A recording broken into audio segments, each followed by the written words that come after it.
شب معراج معراج النبی صلی اللہ علیہ وسلم اسلامی تاریخ کا وہ عظیم ترین واقعہ ہے جب اللہ تعالیٰ نے اپنے پیارے محبوب محمد مصطفیٰ صلی اللہ علیہ وسلم کو مسجد حرم سے مسجد اقصی اور وہاں سے آسمانوں کی سیر کروائی۔ یہ رات 27 رجب المرجب کو منائی جاتی ہے، جسے ہم شب معراج کی رات کہتے ہیں۔ شب معراج کی رات کائنات کی سب سے عظیم راتوں میں سے ایک رات ہے۔ یہ رات اللہ تعالیٰ سے ملاقات، قرب الہی کا شرف حاصل کرنے کا بہترین وقت ہے۔ اس رات کی سب سے بڑی فضیلت یہ ہے کہ اللہ رب العزت نے نبی کریم صلی اللہ علیہ وسلم کو اپنا دیدار عطا فرمایا، سبحان اللہ، اور اللہ تعالیٰ نے آقا علیہ الصلوۃ والسلام کو اتنا قرب بخشا جو کائنات میں کسی اور نبی یا فرشتے کو حاصل نہیں ہوا۔ آپ صلی اللہ علیہ وسلم سدرۃ المنتہا، جہاں حضرت جبریل امین بھی رک گئے، آگے نہ جا سکے، آقا علیہ الصلوۃ والسلام اس سے بھی آگے تشریف لے گئے۔ اس رات بہت زیادہ معجزات ہوئے، جن میں سے چند کا میں آپ کے ساتھ ذکر کرتی ہوں۔ اس رات اللہ تعالیٰ نے آقا علیہ الصلوۃ والسلام کو اپنی ملاقات کا شرف بخشا۔ اس رات نماز کا عظیم تحفہ آقا علیہ الصلوۃ والسلام کو رب کریم کی طرف سے ملا۔ اس رات اللہ تعالیٰ نے آقا علیہ الصلوۃ والسلام کو سورۃ بقرہ کی آخری 3 آیات تحفے میں دی۔ آپ صلی اللہ علیہ وسلم کی امت میں سے شرک نہ کرنے والے کے لیے بخشش کی خوشخبری اس رات میں اللہ رب العزت نے آقا علیہ الصلوۃ والسلام کو سنا دی۔ اس رات اللہ رب العزت نے آقا علیہ الصلوۃ والسلام کو پورے آسمان بلکہ کل کائنات کی سیر کروائی، اور اسی رات آقا علیہ الصلوۃ والسلام نے مسجد اقصی میں امامت بھی کروائی۔ شب معراج کی رات اللہ تعالیٰ نے آقا علیہ الصلوۃ والسلام کو جو نماز کا تحفہ عطا کیا، اس نماز کو مومن کی معراج کہہ دیا۔ یہ واحد عبادت ہے جو زمین پر نہیں بلکہ آسمانوں پر فرض ہوئی۔ اس سفر کے دوران آقا علیہ الصلوۃ والسلام کو جنت اور دوزخ کے مناظر دکھائے گئے۔ آپ صلی اللہ علیہ وسلم نے نیک لوگوں کے درجات اور گناہ گاروں کے عذاب کا مشاہدہ فرمایا، تاکہ امت کو نیکی کی ترغیب دی جائے اور برائی سے ڈرایا جائے۔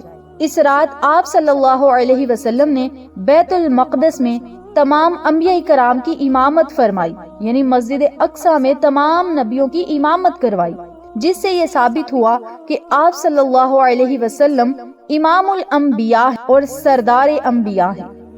بزرگان دین اور علماء کے مطابق یہ رات اللہ سے تعلق جوڑنے کی رات ہے، توبہ کرنے کی رات ہے اور عبادت میں پوری رات گزارنے کی رات ہے۔ اس رات میں کون سے آپ نے نوافل پڑھنے ہیں، کون سا ذکر پاک کرنا ہے، اس بارے میں جاننے کے لیے میری آپ سے گزارش ہے کہ ویڈیو کو اسکپ نہ کیجیے گا، ویڈیو کو آخر تک ضرور دیکھیے گا۔ جو لوگ میرے چینل پر نئے ہیں، چینل کو سبسکرائب کر دیں، ویڈیو کو لائک کریں، شیئر کریں، بیل آئیکن کو ضرور پریس کریں تاکہ میری تمام ویڈیوز کی اپڈیٹ آپ تک بآسانی پہنچ سکیں۔ جزاک اللہ۔ یہ تھی شب معراج کی مختصر سی فضیلت۔ اب ہم بات کرتے ہیں اس بابرکت رات میں کون سے ایسے نفل ہیں جن کو پڑھنے سے اللہ تعالی ہم سے راضی ہوگا، رب تعالی ہم سے خوش ہوگا اور ہماری تمام حاجات اور دعائیں پوری ہو جائیں گی۔ اس رات آپ نے 4 رکعت نفل ادا کرنے ہیں، اور یہ نفل بڑے خاص ہیں۔ ان نوافلوں کو آپ نے کس ترتیب سے پڑھنا ہے، دھیان اور توجہ سے سنیے گا، سمجھیے گا اور اسی ترتیب سے عمل کیجیے گا۔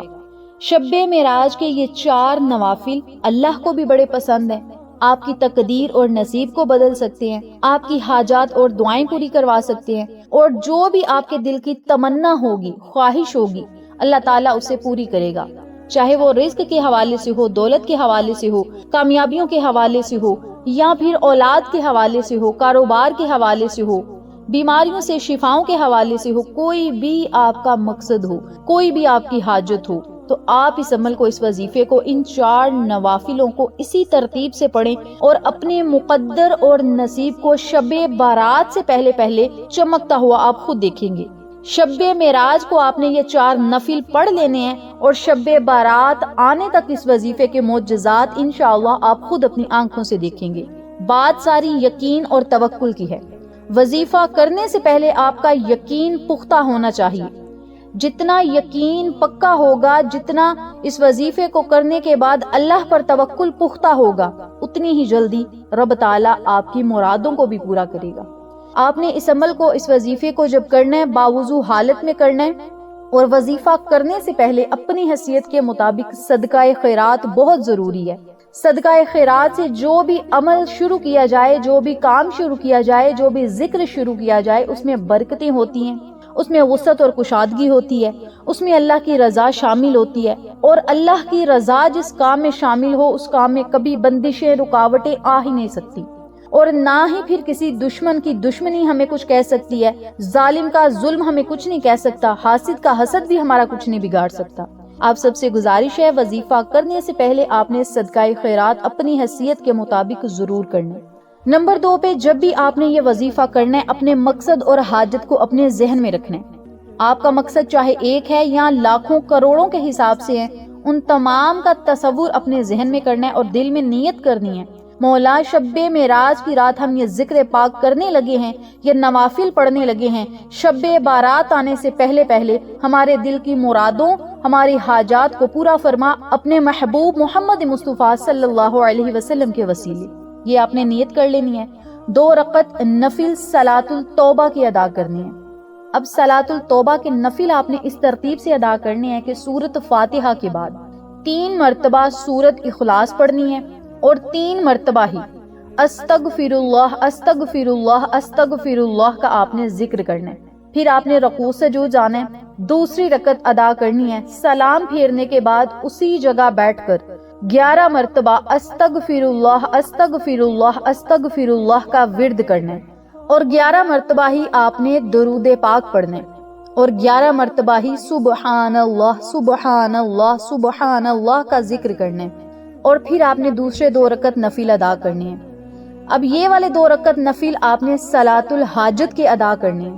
پہلے 2 رکعت نفل صلاۃ التوبہ کے ادا کیے تھے، یہ والے 2 رکعت نفل صلاۃ الحاجت کے ادا کرنے ہیں۔ اب ان نوافلوں کو آپ نے کس ترتیب سے پڑھنا ہے، توجہ سے سنیے گا۔ آپ نے 2 رکعت نفل ادا کرنے ہیں صلاۃ الحاجت کے، اور اس ترتیب سے پڑھنے ہیں کہ سورۃ فاتحہ کے بعد 21 مرتبہ سورۃ اخلاص پڑھنی ہے۔ پھر آپ نے رکوع سجود جانا ہے اور دوسری رکعت ادا کرنی ہے، سلام پھیرنے کے بعد اسی جگہ بیٹھ کر 100 مرتبہ استغفر اللہ ربی من کل ذنب واتوب الیہ اس دعا کو پڑھنا ہے۔ اگر یہ دعا زبانی نہیں آتی تو استغفر اللہ واتوب الیہ پڑھ لیں، یہ بھی مشکل لگتی ہے تو استغفر اللہ ہی پڑھ لیں۔ 100 مرتبہ آپ نے استغفار ضرور کرنے ہیں، گناہوں سے توبہ ضرور کرنی ہے، گناہوں پر ندامت کے ساتھ آپ نے توبہ کرنی ہے۔ یہ نہیں کہنا استغفر اللہ استغفر اللہ استغفر اللہ، دھیان آپ کا کہیں اور ہو، نہیں، استغفر اللہ آپ نے پڑھنی ہے، اور دل میں اور دماغ میں یہ تصور کرنا ہے مولا ہمیں معاف فرما، ہم اپنے گناہوں پر ندامت کے آنسو بہاتے ہیں، ہم شرمندہ ہیں مولا، اپنے محبوب کے صدقے، محبوب کی ملاقات کے صدقے، حضرت محمد مصطفیٰ صلی اللہ علیہ وسلم کے صدقے ہمارے مالک ہمیں معاف فرما، آقا علیہ الصلوۃ والسلام کے وسیلہ و جلیلہ ہمیں جنت نصیب فرما، ہماری قبروں کو روشن فرما، ہماری آخرت کو بہتر بنا، اور ہماری دنیا کو بھی بہترین بنا دے۔ اپنے لفظوں میں اللہ سے دعا کریں، استغفر اللہ یا استغفار کی کوئی دعا 100 مرتبہ ضرور پڑھیں۔ اس کے بعد 100 مرتبہ درود ابراہیمی پڑھیں۔ درود ابراہیمی جن لوگوں کو نہیں آتا وہ موبائل پر گوگل پر سرچ کریں، یا پھر آپ کو ویڈیو میں دکھا دیا جائے گا، آپ نے درود ابراہیمی کا اسکرین شاٹ لینا ہے، اپنے پاس رکھنا ہے۔ 100 مرتبہ کم از کم 100 مرتبہ درود ابراہیمی آج کی رات ضرور پڑھیں۔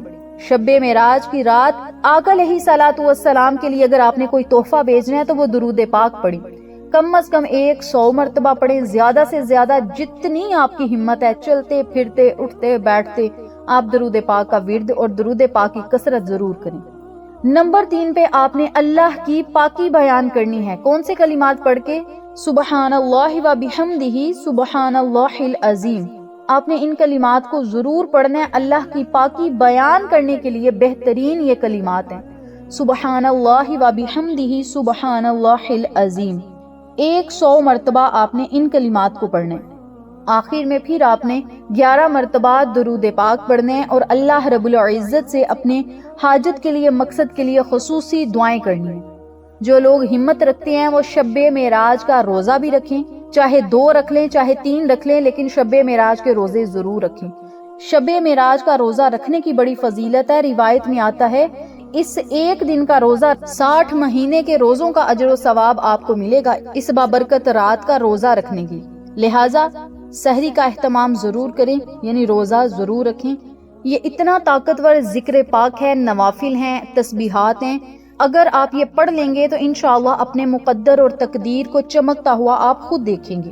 یاد رکھیں اس بابرکت رات میں کوشش کریں، عبادت کریں۔ ضروری نہیں کہ آپ 50 نفل پڑھیں، 100 نوافل پڑھیں پھر ہی عبادت ہے، نہیں۔ نوافل آپ 4 پڑھ لیں، 10 پڑھ لیں، 12 پڑھ لیں، 20 پڑھ لیں، لیکن دل سے پڑھیں، محبت سے پڑھیں، اخلاص سے پڑھیں۔ عبادت چاہے آپ کم کر لیں، نفل کم پڑھ لیں، تسبیحات بھی کم پڑھ لیں، لیکن دل سے پڑھیں۔ یہ نہ ہو ہم نے 10,000 مرتبہ یہ تسبیح پڑھ لی ہے، ہم نے 50,000 مرتبہ فلاں ذکر کر لیا، لیکن دھیان کہیں اور ہے۔ نہیں، اس طرح نہیں کرنا۔ ذکر چاہے تھوڑا کریں لیکن دل سے کریں، عاجزی سے کریں، رو رو کر کریں، اور پھر اللہ کے حضور اپنی خالی جھولیوں کو اٹھائیں، وسیلہ محمد والے محمد صلی اللہ علیہ وسلم کا دے کر رب تعالیٰ سے مانگیں۔ انشاءاللہ بفضل خدا رب تعالیٰ آپ کی دعاؤں کو سنتا جائے گا اور کن کے فیصلے کرتا جائے گا، اور فرشتوں کے ہاتھ آپ کے مقدر کا رزق اور دولت اور غیبی اسباب کے معجزات بھیجتا جائے گا انشاءاللہ۔ اس بابرکت رات کا یہ ذکر خود بھی کریں، اپنے پیاروں کے ساتھ، جاننے والوں کے ساتھ، فیملی فرینڈز کے ساتھ ضرور شیئر کریں، تاکہ تمام لوگ اس وظیفے سے مستفید ہوں، ان نوافلوں سے مستفید ہوں، ہم سب کو صدقہ جاریہ کا ثواب ملتا رہے۔ انشاءاللہ پھر کسی نئے وظیفے یا اچھی معلومات کے ساتھ آپ کی خدمت میں حاضر ہوں گے۔ تب تک کے لیے اجازت دیں، اللہ نگہبان۔